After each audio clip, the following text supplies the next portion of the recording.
All right. Hello, everybody. We're live. All right. I am Nathan, and this is Natalie. Hello, everyone. And this is our 11th year of doing this thing. And 11 years of putting up with you. It's been nothing but a dream the entire time, right?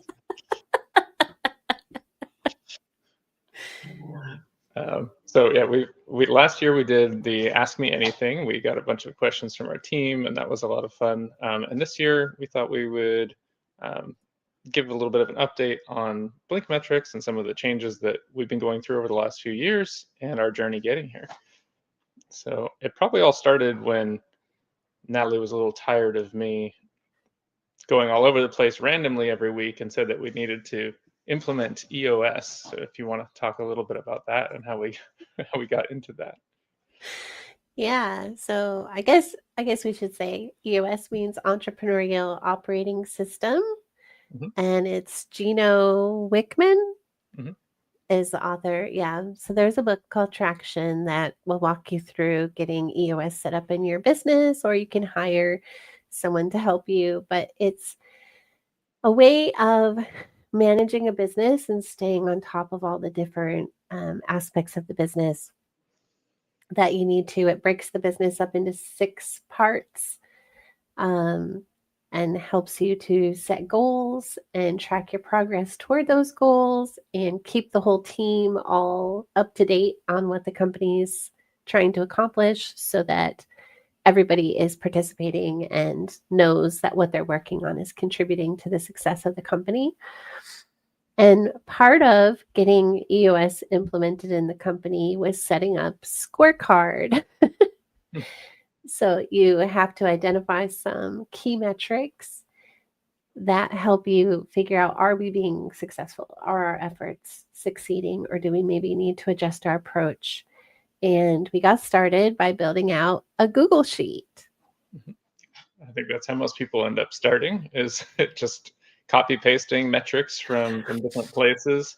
And at the time we had Draw Attention and Simply Schedule Appointments, our 2 WordPress plugins. You and I were both still running agency client services at the time.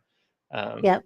So we ended up with multiple scorecards, and we're copy pasting from many places because the whole point is to get that kind of snapshot of different parts of the business. And so you need some marketing numbers, some numbers from the website, some numbers from Google Analytics, some numbers from your CRM, customer support, invoicing, yes, QuickBooks, Stripe, all of the places. And so I think the first version of it was, a bunch of bookmarks that we would open up and copy paste. And that is a lot of work to be doing every week. And it also had the problem of you couldn't easily look at the numbers monthly or quarterly or look for broader trends. It was just a lot of manual data entry. So we started our first version of BlinkMetrics actually was in Google Sheets. We were just copy pasting numbers automatically with code and with APIs into Google Sheets. And then we kind of went to market with the prospect that automating the scorecard would be like the primary product that BlinkMetrics, the primary problem it solved. And I think what we found along the way was that there's kind of 2 parts of this data. There's the scorecards, which are great for monitoring, like what you want to measure, your KPIs, and you just want to see them every week, every month. You want to get alerted when it goes too high or too low, but it's not as great for analysis, right? And some people don't know what they want to measure yet. They don't actually, there's data in their business that's really hard to see, questions that are hard to answer, that they need to understand better in the first place before they put it on the scorecard. So I think our first version really was focused on the scorecard, and we still have that. That's a really core part of the platform. But I think over this last year, we've really focused more on the dashboards, which is good for analysis, which is, let me see all of my customers, and data is sprawled similarly across tools, because you might have people submitting lead forms. They might be in your CRM, they're in your billing system, they're in your support tool. And there isn't like a view that it's really hard to answer some of those questions where the data goes between systems.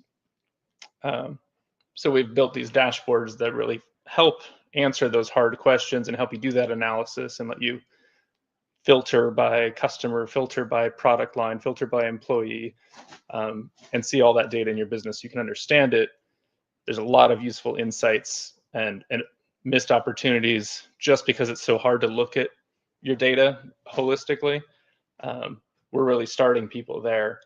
And then once you've done that and you do that a couple times, then it becomes pretty obvious what number you actually want to track on the scorecard.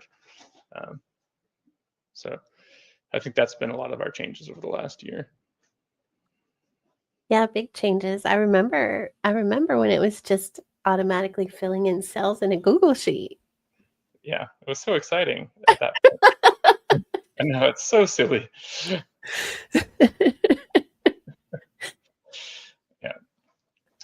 And we found that like the spreadsheet is kind of a double-edged sword. It's loved and hated. Like for most small businesses, like spreadsheets are the only way to get answers in your business. Like and everybody's very used to it. I export this CSV and I export this CSV and I have a Zapier Zap that pushes data into this tab and I have VLOOKUPs, and people can make really elaborate spreadsheets because it's kind of the only way to do this, short of having a $600,000 BI team at your company, which is a whole different kind of company.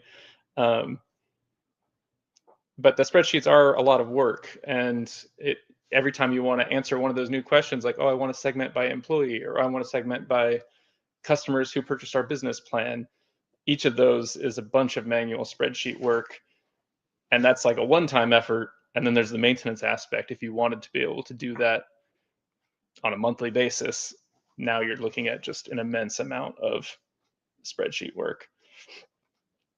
Yeah, a lot of manual data entry. Mm-hmm. And being very careful, because if you type something in wrong, you're going to get the wrong answers.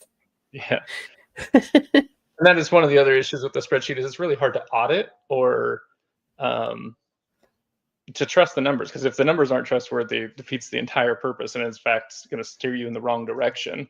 But what's critical is that you do trust the numbers, and in a spreadsheet, things get kind of tucked away in other tabs, or maybe it's exported from some system, but you can't actually see the underlying data, versus with a dashboard, like you can see those same answers and calculations, but then you can drill in and see the table, and you can see those 5 customers' names and verify those are the 5 customers who purchased yesterday, and you can have much more confidence in the numbers. So yeah, I think what we really end up centering around is having people show us their crazy spreadsheets and help them find a way to convert those into a live operational dashboard that they can use to make everyday decisions in their business. That those spreadsheets are the perfect blueprint for us to use as we're building these dashboards out, because you've already done the math. The formulas are very straightforward. The fact that you even have the data in all these lookup sheets means that the data is available somewhere. And it gives us the perfect map for how to turn that into a live dashboard that's automatically feeding the data all the time. It's always up to date, and will give you way more flexibility to slice and dice by any filters that you want to answer questions in your business. so when you see the customers that are using just really tricked out spreadsheets, how much time are they spending building those and then keeping them up to date? Yeah. So there's a few different kinds. I would say there's definitely the one-off effort. Like somebody's like, oh, we did this at the beginning of the year, like to look at how last year closed out. And that's really like a one-time thing somebody does, or maybe they do it a second time. It's kind of an ad hoc analysis that it was painful enough that somebody was tasked and maybe spent 10 or 20 hours or a week or 3 like building this spreadsheet and trying to get this answer. But it's not something that they do on a recurring basis. And then there's other ones that they've identified. We really do need, like, I really wish this report was in our CRM, but it's not. And so I have to export these 3 things. And then I do this every week, or even every day or every month.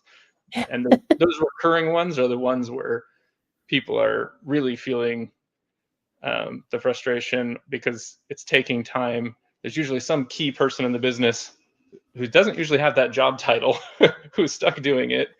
And if that person ever left or is on vacation, that report, there's no way to generate it. And it's not really the best use of their time anyway. And even then, it's still lagged. Like if they're doing it once a month, they can't pull it up any day, and they can't filter it and segment it by anything that they want. Yeah, so not enough flexibility built into it. Yeah. Yes. But if you just have a big pile of all the raw data that's getting updated automatically. Right.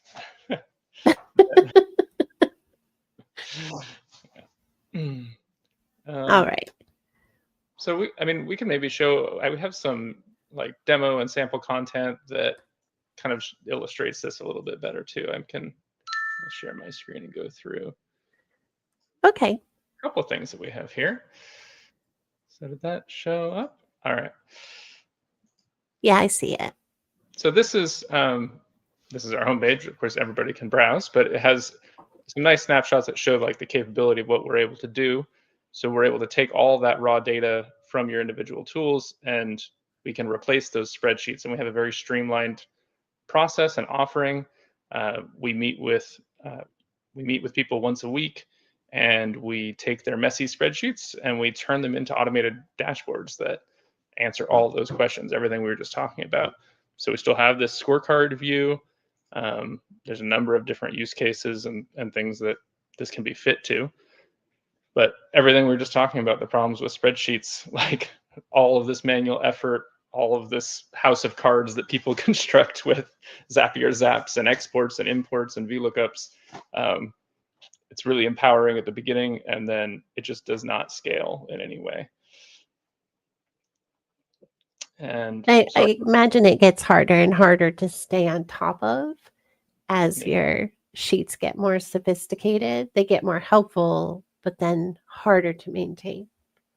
Yes, exactly. And the data is not really in the granular format that it needs to be to do any kind of reporting that you want. Because if you want to report it quarterly instead of weekly, sometimes that's hard. Or if you want to segment by something, if that data is not in the export that you got, then you've hit a ceiling where there's nowhere else to go.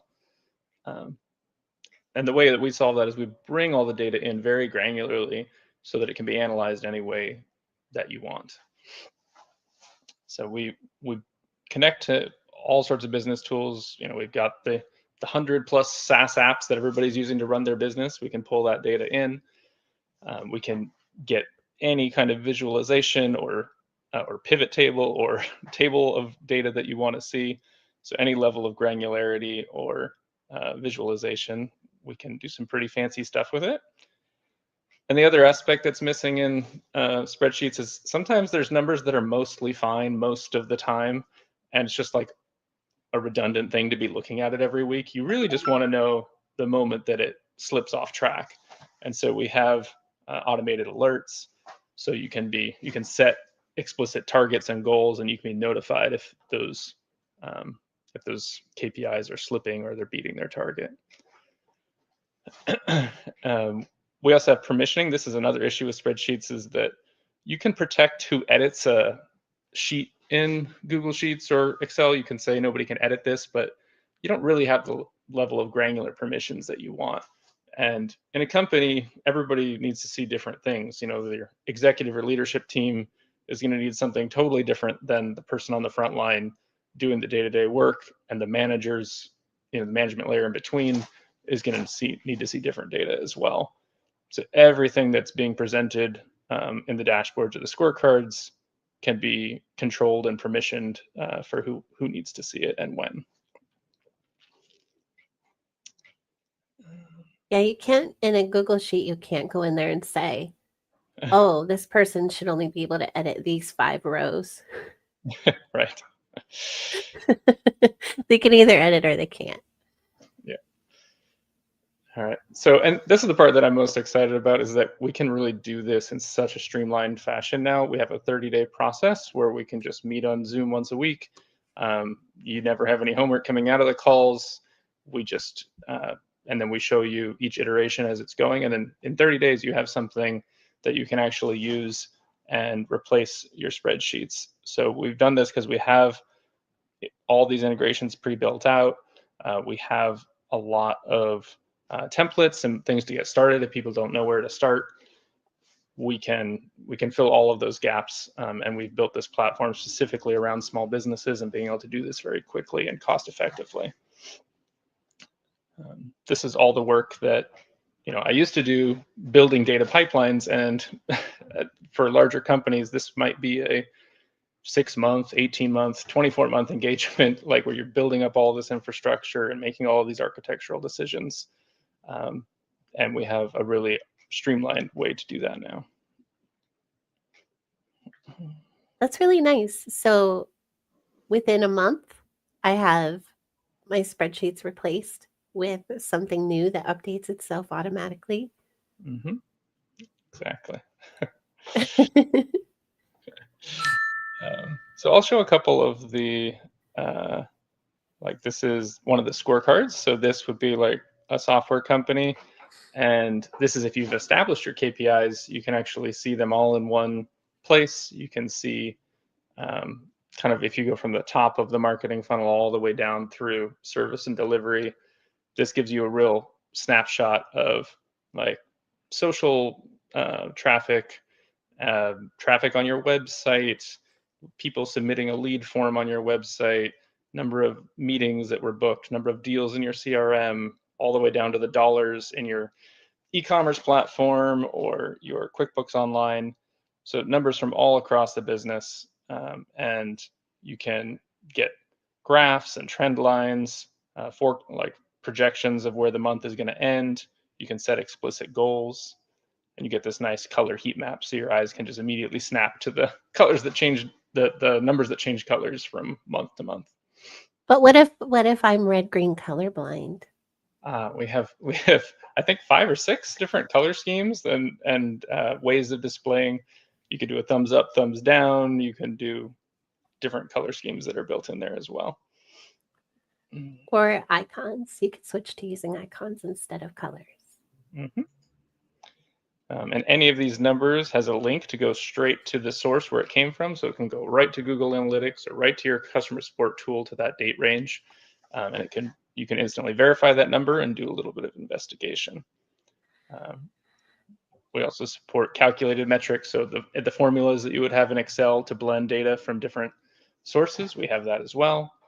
And then I think the dashboards is the area that we've spent the most time over the last year.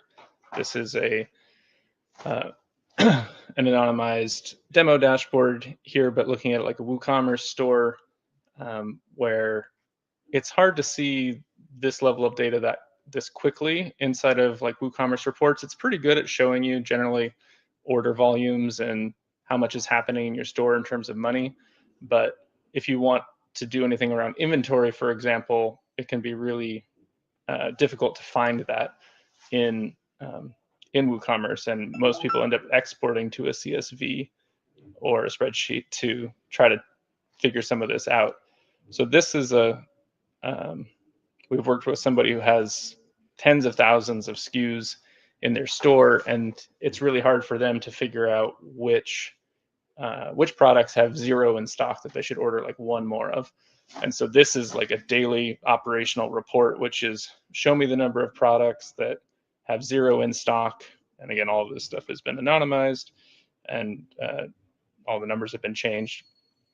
But you can see here it'll find this long tail of products where one product got sold and now there's 0 in stock, and this is one that they should call up their distributor and order 1 more. So this is like something that data people get excited about, and is obviously not the most visual report, but this is something that somebody can pull up and make a business decision and take an action like today in their business to make a change. Let's see.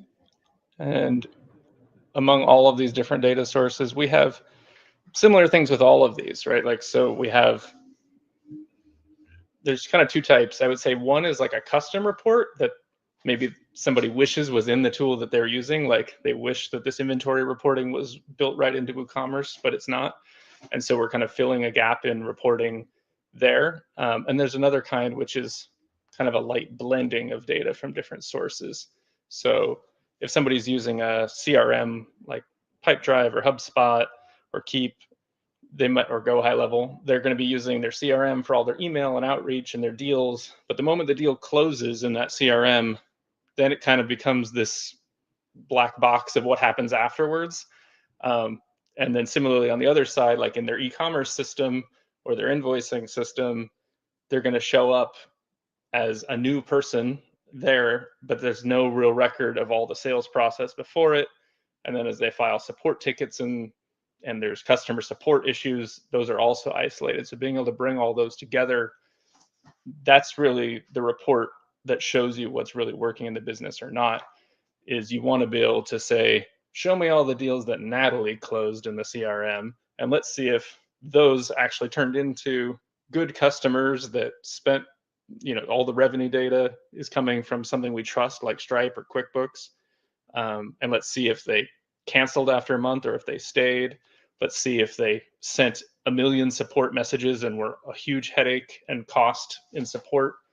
But typically it's really hard to do that segmentation in a small business because I could do it in my CRM by itself, but then I don't have any of that other context that's super important.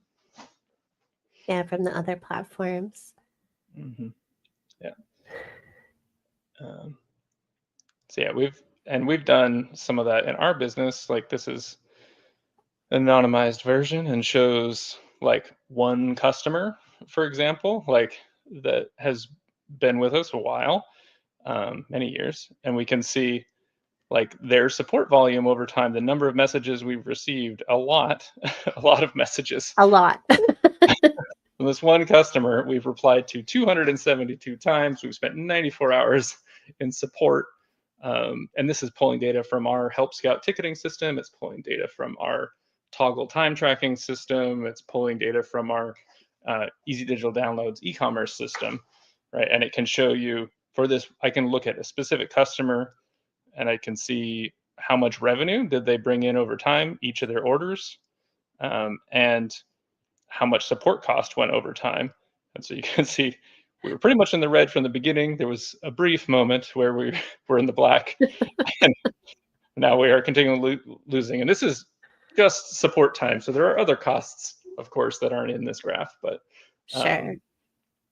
We can kind of see a breakdown and a snapshot of this one customer, which is really helpful in these cases. This is actionable. We can pull this up with the support team or with a customer in some cases, right? And say like, hey, this is like how much time we've spent supporting this person, and maybe we need to make some changes or make a policy change. Like, what could we do to avoid this situation? So I think this is something that we kind of instinctually know, but it's really hard to make specific policy changes or to have accountability with the customer, have a hard conversation. It gets a lot easier when we can look at this and it's very clear. What the situation is. Yeah, very clear what the situation is with this one customer, for sure. And then being able to do this more broadly for analysis, like across all of your different pricing tiers. Everybody knows like what their pricing levels cost, maybe $100, $200, $400, but you don't know, and you might know how much revenue total is coming, like different buckets of customers. That's usually in the e-commerce system, but you don't know how much those customers are costing you. So, Right. We have a similar view to this that will do it by pricing plan. So we can say, people on our lowest plan, how much revenue do they bring in? How much support time do they take? How much cost do they have? How long do they stay, right? And then let's compare that to the highest end, the business customers, and like that is usually is a very important business question. It's really important to understanding your pricing and making sure what the profitability of your plans is instead of just the top line revenue. But it's something that's typically out of reach for small businesses because it's so difficult to do that kind of analysis. And if I have to Yeah, do, because you have to pull data from at least 3 different places and figure out exactly what to get and where to put it, and then how to make the calculations. It's not a yes, simple question to try to answer. yeah, and there's some things that really break down to a point where there isn't a way to do it in a spreadsheet. Like in this example, we have this customer since 2020, and they have purchased under 3 different email addresses in our e-commerce system over the years.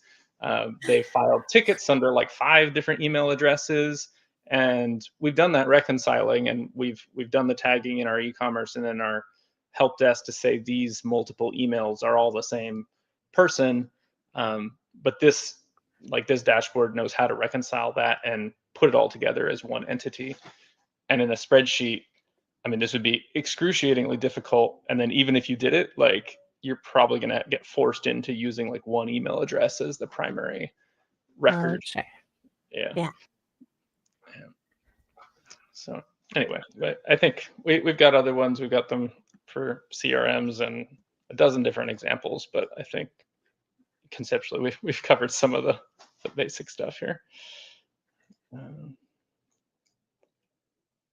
Okay. All right.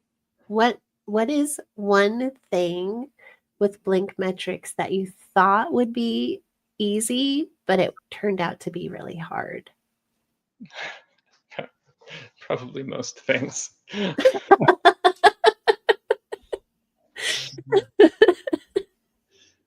I would say the social media platforms, some of our integrations to get things that seemed really basic, like how many followers do I have or something on like one of the social platforms. I think as the privacy things have grown over the years, it's actually been like just harder to get like all the hoops you have to jump through to get the permissions and get approval and get your app in these marketplaces. And I mean, for somewhat good reasons, but it's just quite a process to do that. Yeah. Yeah. I've seen some of those conversations happening in the Slack. Trying to get some of that stuff working.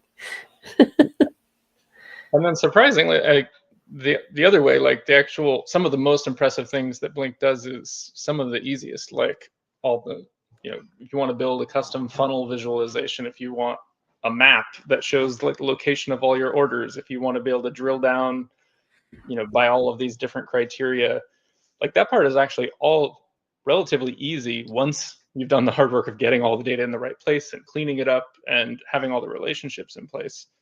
That part is refreshingly easy and fun and rewarding to go through. Do you think that it's been helpful to BlinkMetrics that we were its first customer?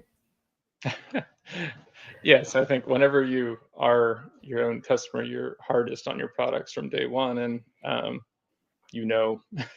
what the minimum bar is. And so, I mean, I think for the first at least year, I don't think anybody else even really saw what we were doing.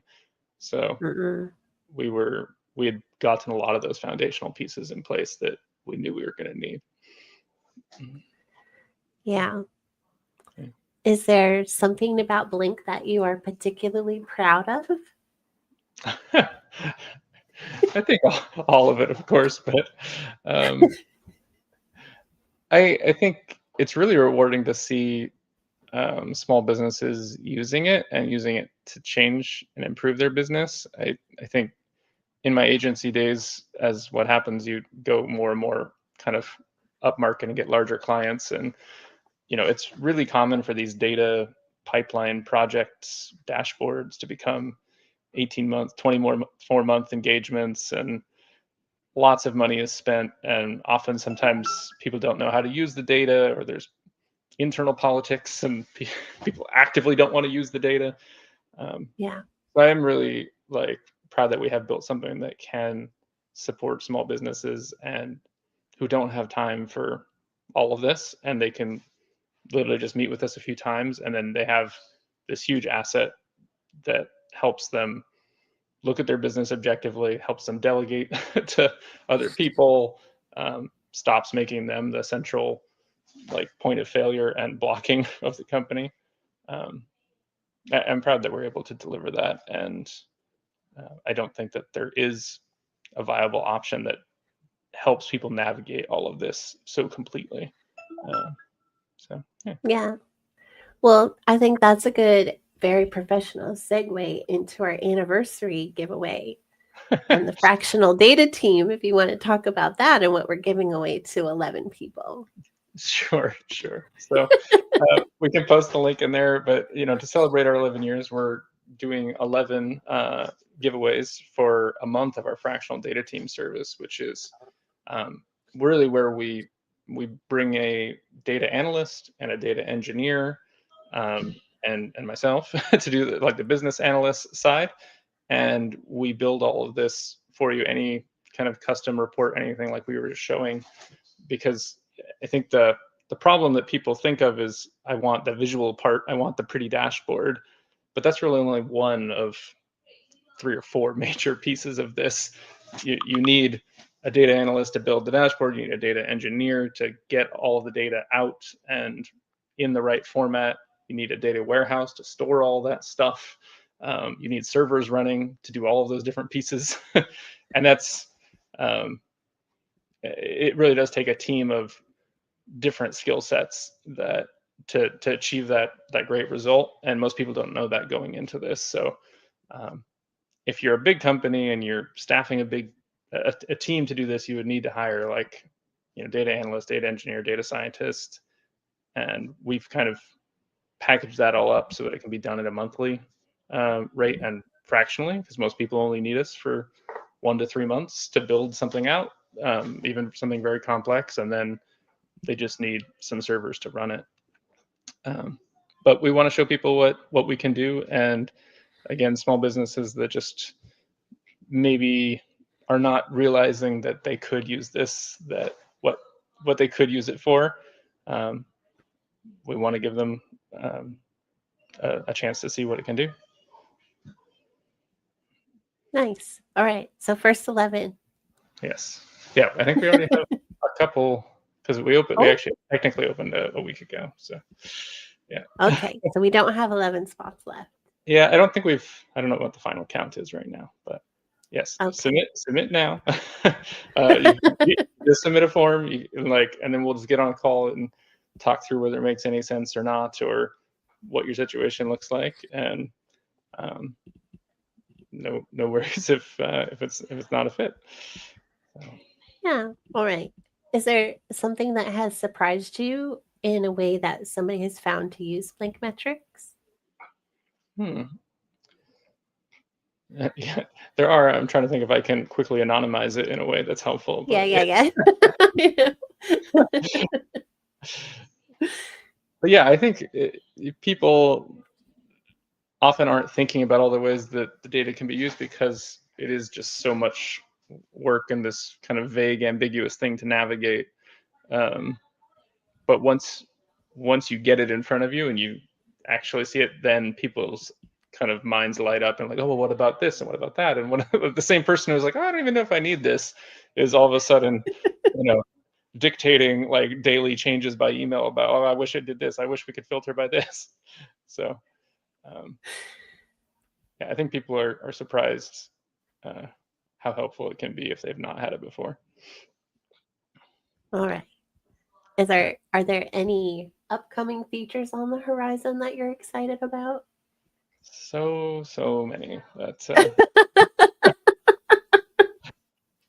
don't know if we need to go into that today. I guess we could probably leave people with the link for the free dashboard, the free fractional data sure. team. We could post that Yeah. in there. And I will, let's see. Yeah, we can grab that and put it in there for the anniversary. Yeah, so it's just this free dashboard page, and we'll put the link in the chats, but you can just come in here and submit this small form. We'll book a time and we'll talk together for half an hour and come up with something that you're excited about to have built. All right, I'm dropping it into the chat now on LinkedIn and YouTube. Okay. All right. All right. We have about 10 minutes left, Nathan. Was there anything that you wanted to chat about in particular? No, I think we marked off more time than we needed probably. And do you want to talk about what an absolute pleasure it's been working with me for 11 years? Oh, yeah, that'll for sure take 10 minutes, right? At least. We might have to extend it another hour. Yeah, I feel like we should probably just schedule a dedicated session for that at like 2 a.m. Pacific for all the people who are really interested in that.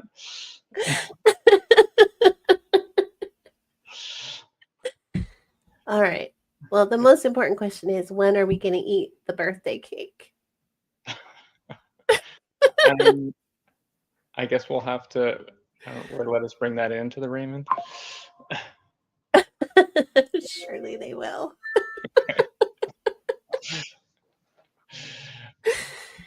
All right. Soon. Overdue, I guess.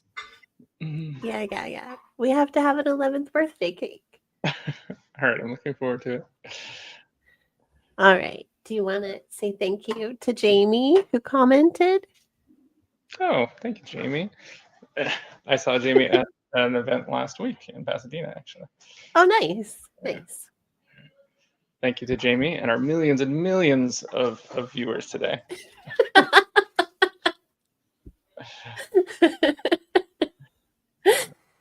I think we'll wrap it up here. All right. Thank you, everybody.